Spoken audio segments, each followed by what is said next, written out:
നമസ്കാരം. പഹൽഗാം ഭീകരാക്രമണത്തിന് ശേഷം ഇന്ത്യ പാക് അതിർത്തിയിൽ സംഘർഷം കനക്കവേ പ്രതിരോധ മുന്നൊരുക്കം ശക്തമാക്കിയിരിക്കുകയാണ് ഇന്ത്യ. ദില്ലിയിൽ തിരക്കുപിടിച്ച പല ചർച്ചകളും നടക്കുകയാണ്. ഇന്നലെ രാത്രി അജിത് ഡോവലുമായിട്ട് നരേന്ദ്രമോദി ഒരു ചർച്ച നടത്തിയിട്ടുണ്ട് എന്നാണ് ആഭ്യന്തര സെക്രട്ടറി തന്നെ അറിയിച്ചിരിക്കുന്നത്. ഇന്ന് ആഭ്യന്തര സെക്രട്ടറിയും മോദിയും അതോടൊപ്പം തന്നെ അജിത് ഡോവലും അമിത്ഷായും ഉൾപ്പെടെയുള്ള എല്ലാവരും കൂടെ ചേർന്ന് ഒരു ചർച്ചയും നടക്കുന്നുണ്ട്. എല്ലാം സജ്ജമാണെന്നാണ് സൈനിക മേധാവികൾ പ്രധാനമന്ത്രിയെ അറിയിച്ചിരിക്കുന്നത്. ഒരു രാജ്യത്തെ ആക്രമിക്കാൻ ഒരുങ്ങുമ്പോൾ വലിയ രീതിയിൽ എല്ലാം അടച്ചുകൊണ്ടൊരു സുരക്ഷ നമ്മൾ എടുത്തില്ലെങ്കിൽ സ്വന്തം രാജ്യത്തിനാകും നഷ്ടം. ചിലപ്പോൾ ജീവഹാനി വരെ സംഭവിക്കാനുള്ള സാധ്യത കൂടുതലാണ്. അതുകൊണ്ടാണ് തിരിച്ചടി കുറച്ച് താമസം നേരിടുന്നത്. അതുകൊണ്ടാണ് കൃത്യമായ ആസൂത്രണത്തോടെ ഒരു നീക്കം നടത്താൻ ശ്രമിക്കുന്നത്. കുറച്ച് സമയം എടുക്കുമെന്നത് വസ്തുതയാണ്. കൂടുതൽ സമയം എടുക്കില്ല. കാരണം ഒരു 5 ദിവസത്തിനകം ഒരു ആക്രമണം നമുക്ക് പ്രതീക്ഷിക്കാം. പ്രകോപനം തുടരുന്ന സാഹചര്യത്തിലാണ് തിരക്കിട്ട നീക്കം നടക്കുന്നത്. സംഘർഷ സാധ്യത കണക്കിലെടുത്ത സംസ്ഥാനങ്ങൾക്ക് കേന്ദ്ര സർക്കാർ മുന്നറിയിപ്പ് നൽകിയിട്ടുണ്ട്.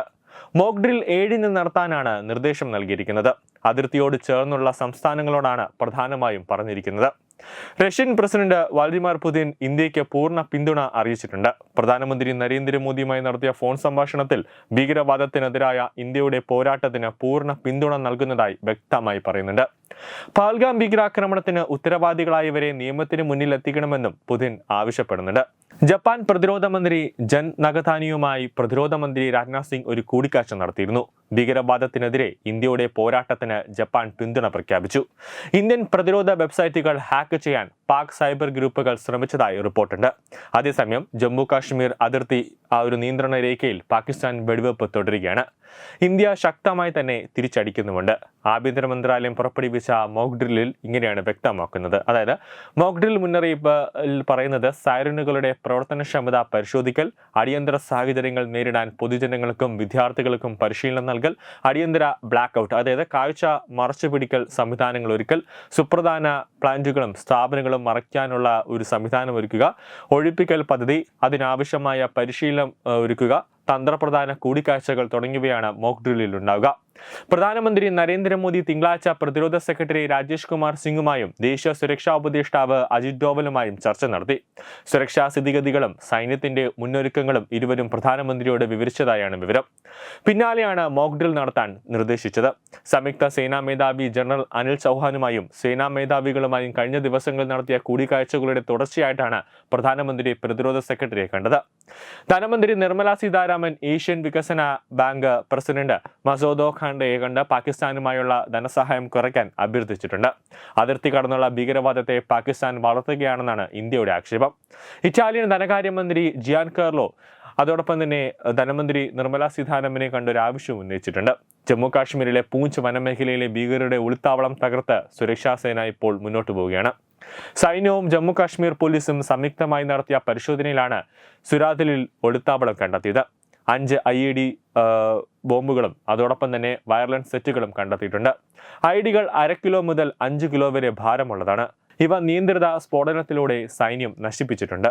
അതോടൊപ്പം തന്നെ ഇന്ത്യയുടെ ജലയുദ്ധവും പാകിസ്ഥാന് നേരെ ജലബോംബ് ഇന്ത്യ പാകിസ്ഥാന് നൽകുന്നുമുണ്ട്. ചെനാബ് നദിയിലെ സലാൽ അണക്കെട്ടിൽ നിന്ന് പാകിസ്ഥാനിലേക്കുള്ള ജലമൊഴുക്കും തടഞ്ഞതായാണ് കേന്ദ്രം അറിയിച്ചിട്ടുള്ളത്. ഈ നദിയിലെ ബഗ്ലിഹാർ അണക്കെട്ടിലെ ജലമൊഴുക്ക് ഇന്ത്യ നേരത്തെ വെട്ടിക്കുറച്ചിരുന്നു. ഇതോടെ വർഷങ്ങൾക്ക് ശേഷം ജലനിരപ്പ് പകുതിയിലേറെ താഴ്ന്ന് നദി അക്നൂർ മേഖലയിലൂടെ ഒഴുകി. പാകിസ്ഥാനെ കൂടുതൽ പ്രതിരോധത്തിലാക്കാനാണ് സലാൽ അണക്കെട്ടിന്റെ എല്ലാ ഗേറ്റുകളും അടച്ചത്. കിഷൻ ഗംഗ അണക്കെട്ടിലും സമാനമായ നടപടികൾക്ക് പദ്ധതിയിടുന്നുണ്ട് എന്നാണ് ഉദ്യോഗസ്ഥർ അറിയിച്ചിട്ടുള്ളത്. News desk Thathamai news.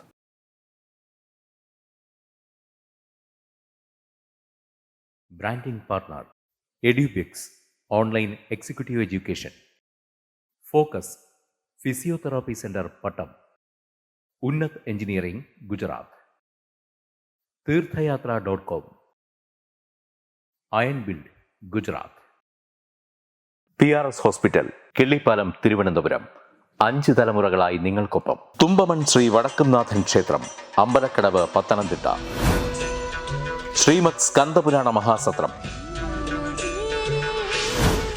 2025 May 11 മുതൽ 18 വരെ. ബ്രഹ്മശ്രീ മുംബൈ ചന്ദ്രശേഖര ശർമ്മയുടെ മുഖ്യ കാർമ്മികത്വത്തിൽ മഹാഗണപതി ഹോമം, സ്കന്ദപുരാണ പാരായണം, മഹത് പ്രഭാഷണങ്ങൾ, പൂജഹോമാദികൾ, കലാസാംസ്കാരിക പരിപാടികൾ. സത്രയജ്ഞ കർമ്മങ്ങളിലേക്ക് എല്ലാ ഭക്തജനങ്ങളുടെയും സാന്നിധ്യവും സഹകരണവും സാദരം അഭ്യർത്ഥിക്കുന്നു. മഹാസത്രവേദിയിൽ മെയ് 18-ന് പഴനി അരുൾമിക ദണ്ഡായുധപാണി സ്വാമി ദേവസ്ഥാന അർച്ചക സ്ഥാനികർ ശ്രീസെൽവ സുബ്രഹ്മണ്യ ശിവശാരിയാരുടെ മുഖ്യകാർമ്മികത്വത്തിൽ നടക്കുന്ന അതിശ്രേഷ്ഠവും സർവൈശ്വര്യദായകവുമായ സ്കന്ദഹോമം. സ്കന്ദമഹാപുരാണ സത്രത്തിന്റെ ആദിമധ്യാന്തമുള്ള സമ്പൂർണ്ണ തത്സമയ കാഴ്ച തത്വമയി നെറ്റ്വർക്കിൽ.